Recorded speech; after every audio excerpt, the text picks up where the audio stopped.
నమస్కారం. మనం రాసే రాతల్లో క్లారిటీ ఉండాలంటే ఒక చిన్న గ్రామర్ రూల్ ఉంది. అది మనకు చాలా హెల్ప్ అవుతుంది. అదేంటంటే సబ్జెక్ట్ వర్బ్ అగ్రీమెంట్. పేరు వినగానే కొంచెం గ్రామర్ క్లాస్లా అనిపించచ్చు, కానీ నమ్మండి, ఇది మన కమ్యూనికేషన్కి బ్యాక్ బోన్ లాంటిది. సో ఈ రోజు దీని గుట్టు విప్పిద్దాం, సరేనా? సరే, ముందుగా ఓ చిన్న టెస్ట్. ఈ వాక్యం చూడండి. One of the boys are playing chess. ఏమంటారు? ఇది కరెక్టేనా, లేక ఎక్కడో చిన్న తప్పు జరిగిందా? చాలామంది ఇక్కడే కన్ఫ్యూజ్ అవుతారు. ఇది చాలా కామన్ మిస్టేక్ లేండి. కానీ కంగారు పడకండి. ఈ సెషన్ అయ్యేసరికి ఇలాంటివి ఎంత ఈజీగా కరెక్ట్ చేయాలో మన అందరికీ తెలిసిపోతుంది. ఈరోజు మనం ఏం తెలుసుకోబోతున్నామంటే, ఫస్ట్ గోల్డెన్ రూల్ ఏంటో చూద్దాం. తర్వాత రెండు సబ్జెక్టులు కలిస్తే ఏమవుతుంది, కొన్ని స్పెషల్ వర్డ్స్ వచ్చినప్పుడు రూల్స్ ఎలా మారతాయి, అలాగే నంబర్స్ గురించి మాట్లాడేటప్పుడు ఏం చేయాలో కూడా తెలుసుకుందాం. రైట్, ఇక అసలు విషయంలోకి వెళ్ళిపోదాం. అన్నింటికన్నా ముందు బేసిక్ రూల్ ఏంటో చూద్దాం. ఇదే మొత్తం సబ్జెక్ట్ వర్బ్ అగ్రిమెంట్కి ఫౌండేషన్ అన్నమాట. దీని వెనుకున్న ఫండమెంటల్ రూల్ చాలా అంటే చాలా సింపుల్. సబ్జెక్ట్ ఒకటైతే, అంటే సింగ్యులర్ అయితే, వర్బ్ కూడా సింగ్యులర్. అదే సబ్జెక్ట్ ఒకటి కంటే ఎక్కువ ఉంటే, అంటే ప్లూరల్ అయితే, వర్బ్ కూడా ప్లూరల్. అంతే, చాలా సింపుల్. ఈ ఒక్క పాయింట్ మనకు కరెక్ట్గా అర్థమైతే చాలు, మిగతాదంతా చాలా ఈజీ అయిపోతుంది. ఒక చిన్న ఎగ్జాంపుల్ చూద్దాం. The cats jump over the hill. ఇక్కడ చూడండి, క్యాట్స్ అంటే ప్లూరల్ కదా, అందుకే వర్బ్ జంప్ అని వచ్చింది. అదే ఒకవేళ ఒక్కటే పిల్లి ఉందనుకోండి, ద క్యాట్ అని, అప్పుడేమంటాం? జంప్స్ అంటాం. చూసారా ఎంత సింపులో? బేసిక్గా ఇదే గోల్డెన్ రూల్. ఓకే, బేసిక్స్ అయితే అర్థమయ్యాయి. ఇప్పుడు కొంచెం నెక్స్ట్ లెవెల్కి వెళ్దాం. మరి ఒకే వాక్యంలో రెండు సబ్జెక్టులు వస్తే పరిస్థితేంటి? అప్పుడేం జరుగుతుందో చూద్దాం రండి. ఇందులో ఫస్ట్ రూల్ అండ్ వాడినప్పుడు. రెండు సబ్జెక్టుల మధ్యలో అండ్ పెడితే అవి రెండూ కలిసిపోతాయి, ఒక ప్లూరల్ యూనిట్గా మారిపోతాయి.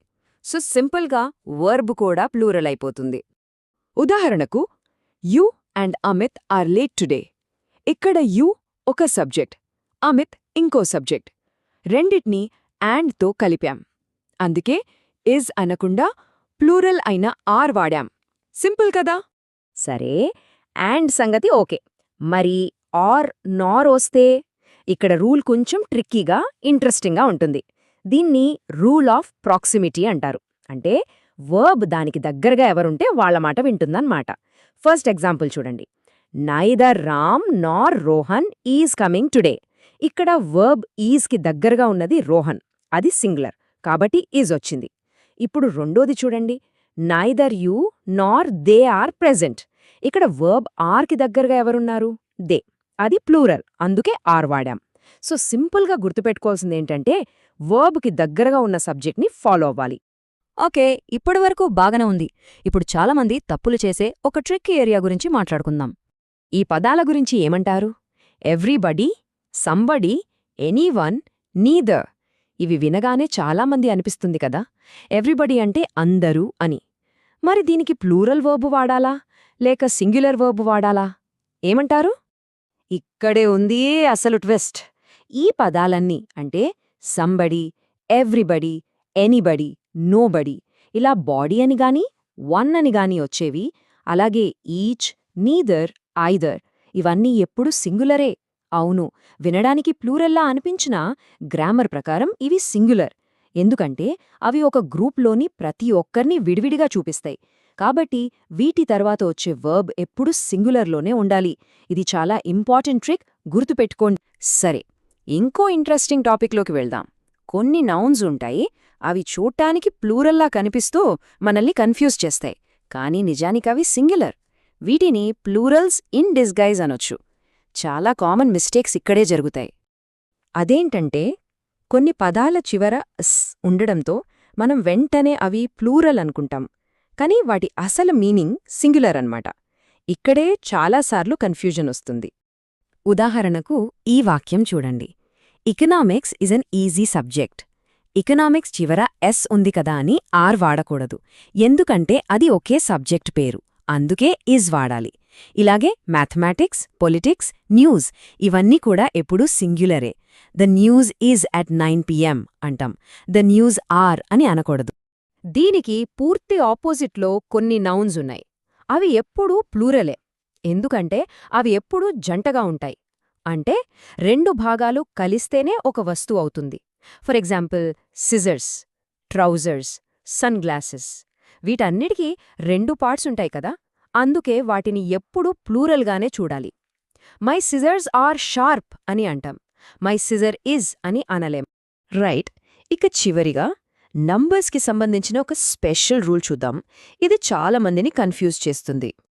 ఇక్కడ ఒకే ఒక్క అక్షరంతో మొత్తం మీనింగ్ మారిపోతుంది. అదే ఏకి దకి ఉన్న తేడా. ఏ నంబర్ ఆఫ్ అని వాడితే దాని అర్థం చాలా అని, సో అది ప్లూరల్. అందుకే a number of boys are playing అంటాం. కానీ ద నంబర్ ఆఫ్ అని వాడితే మనం ఒక స్పెసిఫిక్ నంబర్ గురించి మాట్లాడుతున్నాం, ఒక సింగిల్ యూనిట్ అన్నమాట. కాబట్టి వర్బ్ కూడా సింగులర్ అవ్వాలి. The number of children is increasing అన్నట్టు. సో ఏ అంటే ప్లూరల్, ద అంటే సింగులర్, అంతే.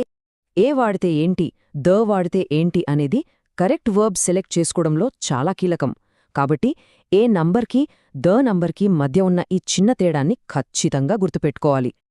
సో ఫైనల్గా చూస్తే ఈ రూల్స్ అన్నీ గుర్తుపెట్టుకోవడానికి సీక్రెట్ ఏంటి? చాలా సింపుల్. వాక్యం ఎంత పెద్దగా ఉన్నా సరే అందులో అసలైన సబ్జెక్ట్ ఎవరో కనిపెట్టాలి. మధ్యలో వచ్చే ఎక్స్ట్రా పదాలు, ఫ్రేజులు మనల్ని కన్ఫ్యూజ్ చేయడానికి ట్రై చేస్తాయి. కానీ మనం వాటిని ఇగ్నోర్ చేసి రియల్ సబ్జెక్ట్ని పట్టుకుంటే చాలు, దానికి తగ్గ వర్బ్ ఆటోమేటిక్గా సెట్ అయిపోతుంది. ఈ అనాలిసిస్తో సబ్జెక్ట్ వర్బ్ అగ్రిమెంట్ మీద ఒక మంచి క్లారిటీ వచ్చిందని అనుకుంటున్నాను. మరి నెక్స్ట్ మనం ఏ గ్రామర్ టాపిక్ గురించి ఇలాగే డీప్గా డిస్కస్ చేద్దాం. ఎందుకంటే నేర్చుకోవడం అనేది ఎప్పుడూ ఆగదు కదా.